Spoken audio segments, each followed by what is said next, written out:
Hello, hello. Oh wait, hold sorry. on, yeah. Alright, hold up. Hold up. I do my head up. Oh wait, I forgot what it's called. Okay, let's do it again. 10 newbie mistakes. I love meal planning. I love sirens. There's gonna be a lot of bloopers on this one. Gag reel, here we come. You know what? Hello, hello. It is G-Fam here again, and this time we are going to do 10 newbie mistakes. We aren't doing what we've seen on YouTube, and we're making it definitely a little different and catered to our family. So I hope you enjoy these 10 mistakes that we made, and sometimes we still make. This is true. Let's get into it, shall we? Alright. We're not going to do these in any certain order or by severity or importance or nothing. Nevertheless, they all are mistakes that I'm pretty sure a lot of us make. So let's just get into the dirty one first, shall we? Yeah, let's do that. The first one that I would say, like you said, not in any order, is leaving your black tank open while you're stationary with sewer. Oof. Let's just say, where are those suckers gonna go if there's no water down at the bottom? Yeah, that's for sure. So basically it's a big holding tank under your trailer, and if there isn't any water sitting in that holding tank, you're basically putting your poo in Tupperware. Ooh, what a good analogy. Yeah, so, and we all know what happens when you leave your Tupperware in your refrigerator for too long. The food goes bad and you don't want it anymore. Yeah. So and not only does it stink up the Tupperware, it stinks up the refrigerator. Yeah, for sure. That's definitely one that we learned. So, definitely, rule of advice, keep some water in it and keep the valve closed. When it gets full, just like when you're traveling, pull the valve, release it, close it back up, drop in your tablet, fill up some water, repeat, and you'll be good. Alright, one of my favorite ones is Walkie Talkies when backing into your camping site. Which way do you go? Alright, we got a 10-9er rubber ducky. The goose is ready for landing. Do you copy? You're making a left turn. So there's been a lot of times where we're getting to a site. Most of the time it's probably dark, and which we're working on this. Yes, and so we get there and a lot of times it's tight. Nevertheless, you always want to be on the same page, but that usually looks a little different once you pull up and you've been in the truck for 4 hours and you're finally there, the anticipation of setting up, whatever that may be. So there's a lot of this and some of this. Yeah, there's a lot of anticipation as far as setting up and getting everything laid out and the awning out, slide out, all of that stuff. So we've found it is super easy and extremely beneficial to communicate through walkie-talkies. So that way there's no yelling. Yeah, there's no yelling, there's no hand signals. It makes it extremely detailed and precise. You know, you have literally 2 feet, and I don't have to worry about whether her gauge is off or not, because simply she's looking right at it, she's speaking directly to me, and everything goes fairly smooth. It's the times when we don't charge them and we don't have them when we pull up that is very unique. Trying. Yes, trying. Is the word I would use. Alright, like we just mentioned before, with the walkie-talkies, is arriving to your campsite in the dark. It is definitely one of the hardest tasks to do. You think you're gonna get there before sundown. You should give yourself some more time. Yeah, for sure. A lot of the times what we like to know before arriving is what time the sun is setting. Naturally, we think, oh, in Florida it takes X amount of time for it to set, but most of the time we're not in Florida. So that could set longer. We're not in Kansas anymore. Yeah, that could set longer, that could set quicker, who knows, but nevertheless, it's not fun setting up in the dark. I mean, you can't see, you're already stressed out, then the mosquitoes start coming in on you, and it just is an adventure. Then your kids are tired if you have them, and they need prompting versus just letting them go off and play during the situation. So for sure, definitely gauge that timing, because you want to show up and also to be able to enjoy the spot for a little bit. For all you know, there's an amazing sunset going on, and you're busy setting up the stabilizers, and you blew it. Yeah. So. All right, so we continue to do this one.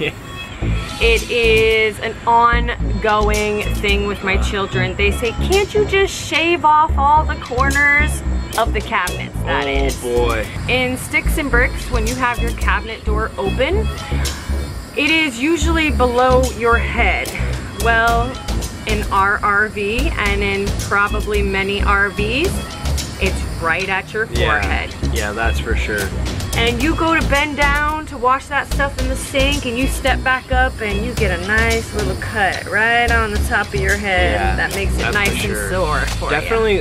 Also, one thing I've noticed, being familiar in construction, is that I've noticed in Sticks and Bricks, your countertop is actually a lot wider than the cabinet above you, where these are pretty much on the same playing field. So the cabinet and the countertop are about the same depth, just so you can optimize the amount of organizing and space that you have. But like she said, when you leave that cabinet door open, boy, do you know it. And don't think it's just those top cabinets.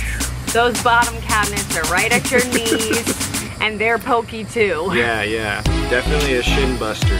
Alright, so for all of you that have those wonderful emergency fire exit windows, you know what I'm talking about, with the little red latch, you unbuckle it and you stick your window out. Well, if any of you have ever forgot to latch that upon leaving, and you look in your side mirror and you see this little flap going on, you know, it literally looks like a bird wing. It's definitely a little unsettling when you're driving down the road and your window is literally waving at all the people on the highway. And then you have to pull over on the side of the road with your big rig and send somebody to get out in traffic to go shut it. So it's definitely not fun. So definitely a tip, check your emergency fire exit windows before you leave, because those ones definitely somehow swoop themselves open, and next thing you know, they're flapping in the wind. Also, another thing that we probably have experienced several times, and unfortunately we learned the hard way when it's on a rainy day, is your overhead vents in your trailer. Let's face it, there's times where you want to leave and you're maybe not too sure if you want to leave the air conditioning on, or however you may feel about the electricity being on when you're gone. But that might be a personal preference. So naturally you would think, well, let's vent the place out by putting the exhaust fans on and opening up the vents. Well, when Mother Nature decides to change her mind and rain that day, now you get to mop your floors when you're not ready to. yeah, and depending on how long you've been gone is depending on how long that water's been sitting there on your floor. Yeah, that's not meant to have water sitting on. Yeah, for sure. It's definitely not fun to come home from some adventure that you were out having and to slip and bust your butt on a puddle that you didn't even know was there. All right, so the beauty of having that RV behind you while you're traveling is that you can just slip on into a neighborhood and use that restroom. Well, in our situation, we need to pull the slide out a little bit to slip into our bathroom. Let's just say it's a good idea to slide the slide back in before you start driving on the road again. Because let's face it, they engineered it to be in the specifications of the width of a lane. Well, once you put the slide out, you are now exceeding the specifications of the width of the lane. So it makes it very scary for the people trying to pass you and or in the other lane, simply because you're now over the dotted line. Let's just put it that way. Even if it's just a hair, because we don't pull it out all the way to go to the restroom. We just pull it out just enough, but that's just enough to be sticking into the other lane. Right, so. For sure, yeah. Okay, so this one is definitely by far one of the funniest, but probably the most dangerous one as well. So many times I gotta hit it home. Do not put your stairs up when someone is in the trailer. There's been plenty of times where we'll set up and we're breaking down and I need to fold the stairs up or something, whatever it may be. I go about my business, I fold the stairs up, I walk away thinking, oh, everything's good. The next thing you know, someone comes stepping out of the trailer and bam, right on the ground they go. Or that, as the cartoons would say, watch that first step because it's a Louie. But yes, definitely want to make sure that you want to make sure that everyone is either outside the trailer and is acknowledging the fact that the steps are up, or at least poke your head in and say, hey guys, I'm putting the steps up, watch it when you come outside. I love making meal plans. I love cooking for my family. I do not love buying more food than my trailer can handle. So going to the grocery store and you're like, ooh, I'll take this snack, and oh, we can add this ice cream, and ooh, look at this meal, and this will be great to have, is all additions to what you're already planning on purchasing and you don't have space for. No. So just be precautious. Unless you take your microwave out. Just be precautious about the space that you're filling up and the food that you're buying to fill in that space. Yeah, because nevertheless, it's not fun to trip over, you know, your snacks and probably crumble them, shake up all your soda and whatnot. It's not a good look. Definitely one of the, I feel is the most important because it's happened to me several times. He doesn't like to watch where he walks, I think. Okay, so the crazy thing is, I'm not a tall guy, but nevertheless, I'll get right into it. Pull your awning all the way out. I mean, I don't mean this harsh, but don't be lazy. Don't pull it out partially. Maybe if there's a circumstance and you can only pull it out partially, so be it. But if you have the opportunity to pull it all the way out, pull it all the way out. And I strongly suggest that simply because I've probably done it a handful of times where I'm doing something outside the trailer, I get up, I turn around and smack my head on the arms of the awning, and I tell you what, it's unforgiving.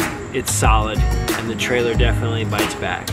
Our teenager daughter has done it as well and come back in tears and just hating the awning, and I think it's a blessing. I knock on some wood. It's not wood, but I'll pretend that I don't do it, but I definitely am the one that gets yelled at for not putting the awning all the way out. That's for sure. So, like I said, guys, put the awning all the way out. So I hope you can find some humor in our 10 newbie mistakes as we continue to try to find the humor as we continue the mistakes. Yes, yes. So if you guys like this video, give it a big thumbs up. We thank you for your support, guys. All you newcomers, it's nice to have you on board. All the ones that have been riding with us, we love your support, and we thank you for your all your views. Thank you for everything, guys, and hope you had a great time.